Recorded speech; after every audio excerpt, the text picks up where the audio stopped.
Children, आज class 5th का अगला टॉपिक है अपना प्रॉफिट एंड लॉस।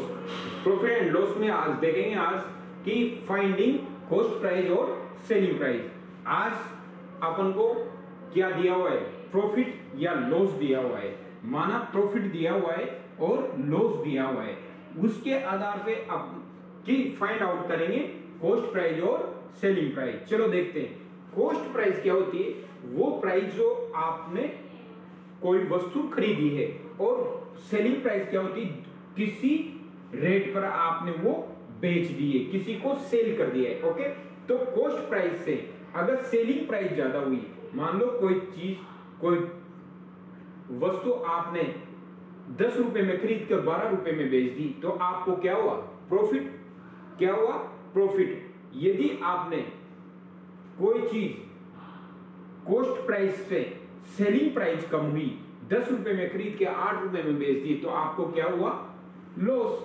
क्या होगा, लॉस। तो अगर कॉस्ट प्राइस में अपन प्रॉफिट जोड़ दें, यानी कॉस्ट प्राइस में अगर प्रॉफिट जोड़ दें, तो क्या आ जाएगा, सेलिंग प्राइस।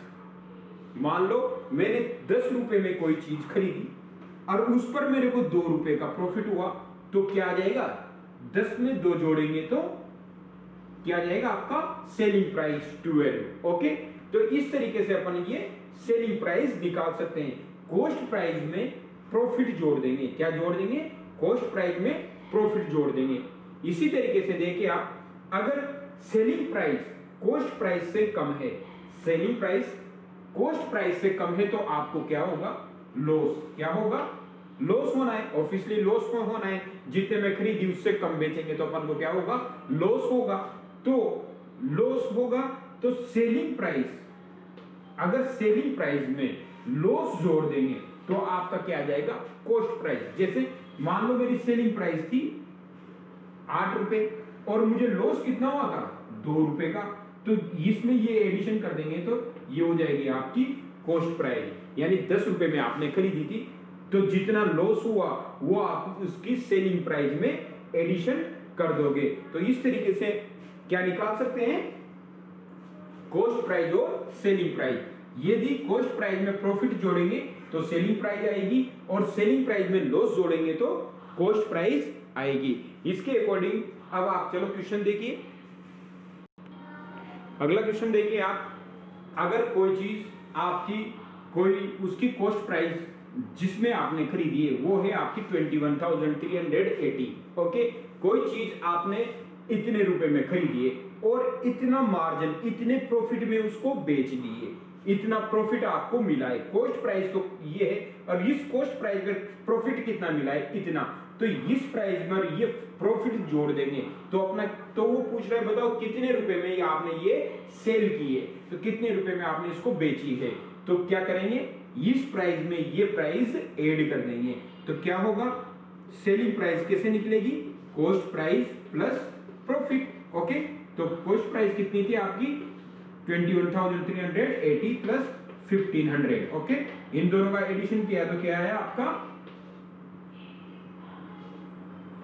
36,380। तो इस प्रकार से आपका ये सेलिंग प्राइस निकल जाएगा। क्या निकल जाएगा, सेलिंग प्राइस। अब अपन चेक करके देखते हैं कि ये जो आंसर आया जो सही है कि नहीं। अगर इस प्राइस में से ये प्राइस माइनस कर देंगे तो ये आ जाएगा। तो इस तरीके से आप कॉस्ट प्राइस और प्रॉफिट दिया हुआ है तो सेलिंग प्राइस को फाइंड आउट कर सकते हैं। ओके, नेक्स्ट क्वेश्चन देखिए, अगला क्वेश्चन देखिए आप, आपकी कोई वस्तु उसकी कॉस्ट प्राइस कितनी है, 8,350, यानी इस मूल्य में तो आपने वो चीज खरीदी है। अब इस पर आपको क्या हुआ है, लॉस हुआ है, जितने में खरीदी है उससे कम में आपको ने वो चीज बेच दी है, तो आपकी सेलिंग प्राइस निकालनी है।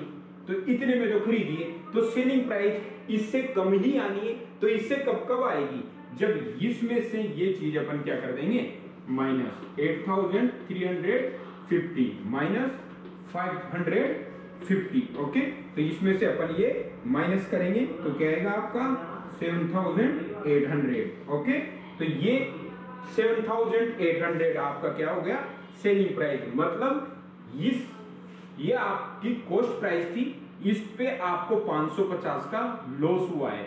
ओके, तो लॉस होने के बाद आपने सेलिंग प्राइस कैसे निकाली, इसमें से ये वाली चीज माइनस कर दी। क्यों माइनस की, क्योंकि selling price already cost price से कम होगी, तभी तो आपका क्या होगा, वो उस पे लॉस होगा। तो इस तरीके से बेटा अपन एक्सरसाइज 2.c कंप्लीट करेंगे। ओके।